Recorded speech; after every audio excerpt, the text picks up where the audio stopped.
What's up, Homebrew Academy readers? This is Billy, and as you can see, Christmas has come early.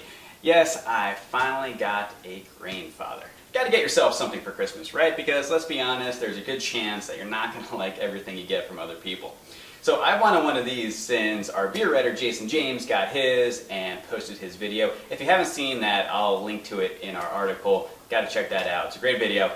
But gotta admit, I've been super envious ever since. Reminds me of back in middle school when the kid, or whenever it was, the kid got the first kid to get the PlayStation, and then everyone got really jealous of him, and then next thing you know, everyone else has a PlayStation. So, sorry Jason, you're not the only cool kid in school anymore.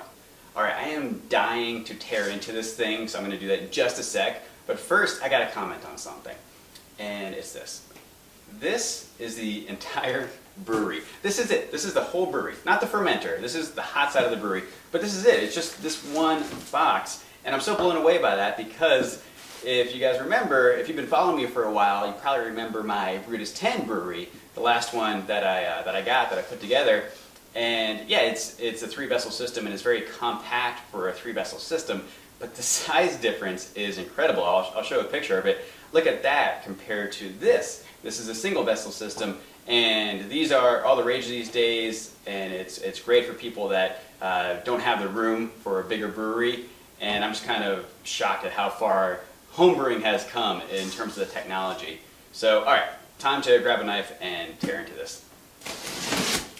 Okay, so we got the Grainfather box inside of the shipping box, and I gotta say, this arrived super fast. I'm in Southern California, and this got to me in 3 days, maybe even 2 days. I was really pleasantly surprised by that. So I'm not sure why this was already open.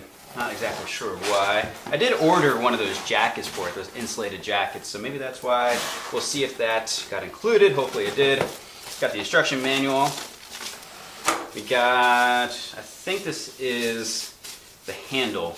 Pretty sure this is a handle for the grain basket. We'll see. And the glass lid. That out. Very nice. Pretty high quality. Oh, that's not good though. Look at that. We got a pretty big ding right there. That thing is bent, so I'll have to get in touch with them about that. That's not gonna, I can maybe get that out. We'll see. We'll see. Not a fan of that, but let's keep going. Alright. Take that off. Okay, we got some plastic. Oh, look at that. Okay, cool. Yeah, that's right, the grain coat. There we go. So this is the jacket that goes around it, because from what I've heard, this thing is a little bit slow, especially the US version, which runs on 120 volts, and it's not quite as powerful as the European version, and so this helps you out in that regard. It helps insulate it and get you up to temperature quicker, and that thing is pretty nice. This is a high quality grain coat here. Cool. So that's going to come in handy. Get this plastic out of here. Let's pull it down. Let's see. We got a couple perforated plates. So I'm digging into, I believe I'm pulling things out of the grain basket now. There's the main kettle, and then there's the grain basket that's inside of it. I'm pulling things out of the grain basket. And this is the chiller, the wort chiller. Very cool counterflow chiller. I like that. Wrench, some tools, some parts. Got a box, not sure what's in there. I'm guessing that's the controller. It's got to be the controller. We'll see. And then, okay, here we go. Yeah, this is the grain basket. Let me just inspect this real quick. Okay, so this is looking good. No dings in this thing. I like that. And then, of course, we have the main body of this thing, the boil kettle. There we go. You can see it has these latches on it. Let's take this out so we can get a closer look. Yep, but before we do that, add one more thing in here.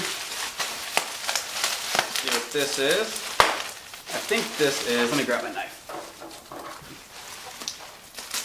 I think this is the recirculation arm.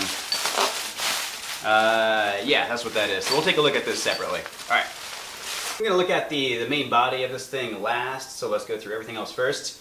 So, alright, in that cardboard box was indeed the control box. I'm going to try to use their terminology as much as possible. And this is great. So far I'm really liking the instruction manual. I know you can't see that too well, so I'll link to it. They also have this exact same diagram online.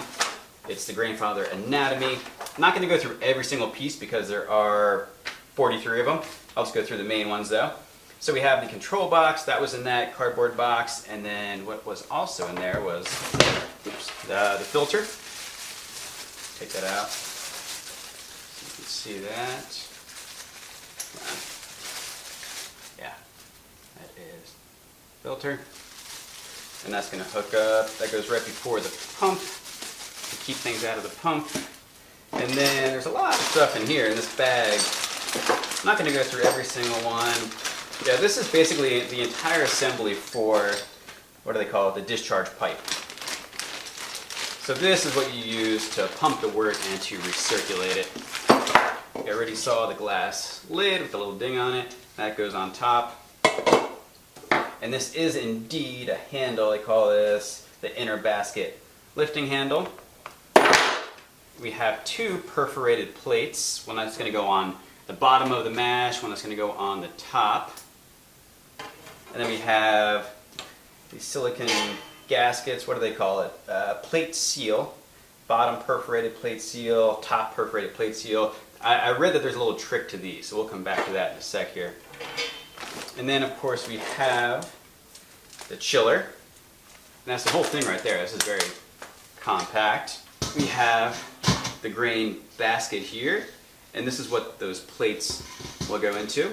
And now we have the main body, and it's got a power cord. It's got the pump on the side of it. Right here, the little connector. It's got these latches on it, but I read that these are actually for, not for brewing, but for distillation. That's going to have to be another project. We have a switch down here. And finally we have this holder, this bracket for the control box. So that is the unboxing, but there's no freaking way I can stop here. So let's go ahead and put this thing together, shall we? We're back.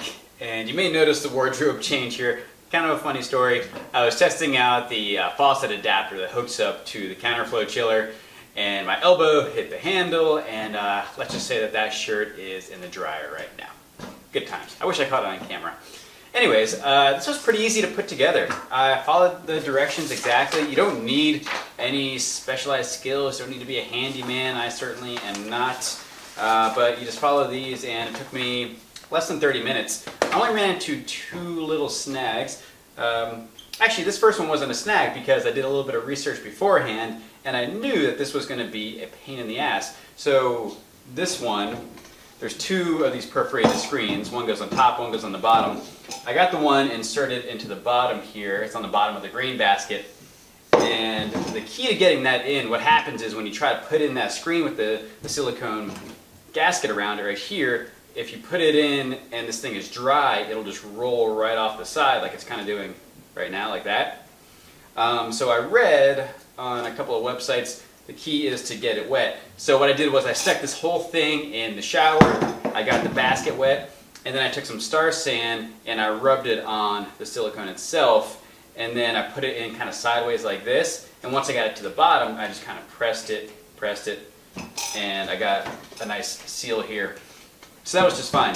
So the one snag then that I did hit was over here on the pump. This little black piece on the bottom that slides over. I gotta learn all this terminology here. Okay. This is part number 15, the silicone tube fixing ring. That's what it is. And it slides over this discharge pipe. I had it backwards. This fixing ring, I thought that it didn't matter which way you put it on, but it turns out it does matter, and it was really hard to slide it over this discharge pipe. So you want it with the rough side up. Put the rough side up and the smooth side of it goes on the bottom, and that made it way easier, and it was no issue after that. So that's really it. I'm super pumped about this thing. There's really nothing left to hook up until it's time to brew, which is going to be very soon, and of course I'm going to be filming a whole bunch on this thing. So me and you are going to be seeing a lot of each other, and there will be a lot of homebrew in our future. So hope you enjoyed this, and take care.